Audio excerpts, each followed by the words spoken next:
निगरान हुकूमत को तशरीफ लाए अभी एक माह भी मुकम्मल नहीं हुआ कि उन्होंने दूसरी बार पेट्रोल की कीमत बढ़ा दी है। जब निगरानों ने हुकूमत संभाली थी तो पेट्रोल की कीमत 272 रुपए थी, जो इस वक्त 331 रुपए है।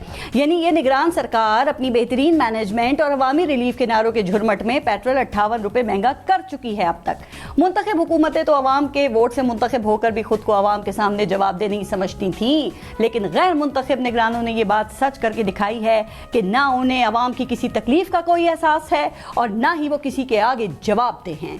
क्या उनको अंदाजा है कि बिजली के महंगे बिलों की फरियाद पहले ही वजीर आजम के सामने टेबल पर पड़ी हुई है, इस पर कोई रिलीफ दिया नहीं गया और ऊपर से पेट्रोल भी मजीद महंगा कर दिया गया? क्या इनको अंदाजा नहीं है कि अवाम पहले ही महंगाई से मर रही है और पेट्रोल की कीमत में इजाफा अब उनकी क्या हालत करेगा? क्या इस तरह महंगाई करते किसी के हाथ नहीं कांपते? क्या हुक्मरान अवाम को महंगाई के हाथों अब मरते देखना चाहते हैं? वैसे शायद ये मौजूदा निगरानों का कसूर नहीं है, क्योंकि निगरानों की तारीख यही बताती है कि जब भी ये आते हैं मुल्क की बुनियादें हिला देते हैं। 2018 के निगरान दौर में भी मईशत पटरी से ऐसे ही उतरना शुरू हुई थी कि अब तक संभल नहीं पाई। पाकिस्तानी रुपए की कदर में कमी और पेट्रोल की कीमतों में इजाफे का आगाज भी 2018 की निगरान हुकूमत ने ही किया था। इस तबाही की वजह जवाबदेही से आज़ाद और पॉलिसी के बगैर सिर्फ टंग टपाव इकदाम से सिस्टम चलाने की कोशिश भी होती है। और तजुर्बा ये कहता है कि लॉन्ग टर्म पॉलिसियों के बगैर सिर्फ इकदाम से बेहतरी नहीं आती, क्योंकि इकदाम की एक लिमिट होती है और पॉलिसी लामहदूद होती है। अब करेंसी, चीनी और गंदम की स्मगलिंग के खिलाफ क्रैकडाउन ये इकदाम हैं और स्मगलिंग को ख़त्म करना, सिस्टम से ऐसे लोगों को हमेशा के लिए माइनस करना पॉलिसी है। मनी मार्केट में क्रैकडाउन से डॉलर की कदर कुछ कम करवाना इकदाम हैं, लेकिन मुल्क के लिए मुस्तकिल डॉलर कमाने का रास्ता बनाना पॉलिसी है।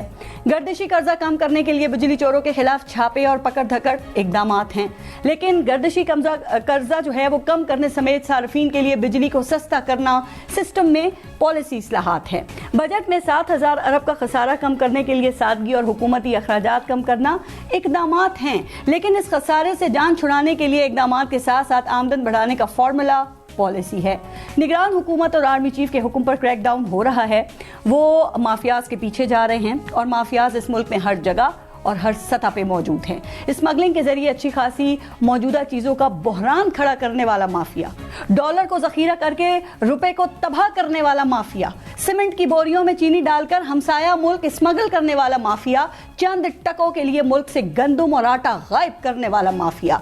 ये माफियाज ना अकेले कुछ कर सकते हैं और ना ही ये कुछ अकेले करते हैं। ये माफिया कार्टेल्स बनाते हैं, मोनोपोली कायम करते हैं, स्मगलिंग रोकने वालों को हिस्सा देते हैं, बॉर्डर पर फर्जी खाते खोलते हैं, फर्जी कागज बनते हैं। आजकल इन माफियाज के खिलाफ जो क्रैकडाउन हो रहा है वो सब इकदाम हैं और इन इकदाम की इस वक्त जरूरत है, लेकिन इन इकदाम की एक लिमिट है और ये लिमिट माफियाज के खिलाफ मुस्तकिल पॉलिसी बनाकर ही खत्म की जा सकती है। तो भाई अब देखना यह है कि क्या आर्मी चीफ की हिदायत पर किए जाने वाले इस क्रैकडाउन में असल मालिकों, माफियाज और सिस्टम में मौजूद माफियाज के सहूलतकारों को भी कोई सबक सिखाया जाएगा या सिर्फ फील्ड में मौजूद कारिंदे ही पकड़े जाएंगे?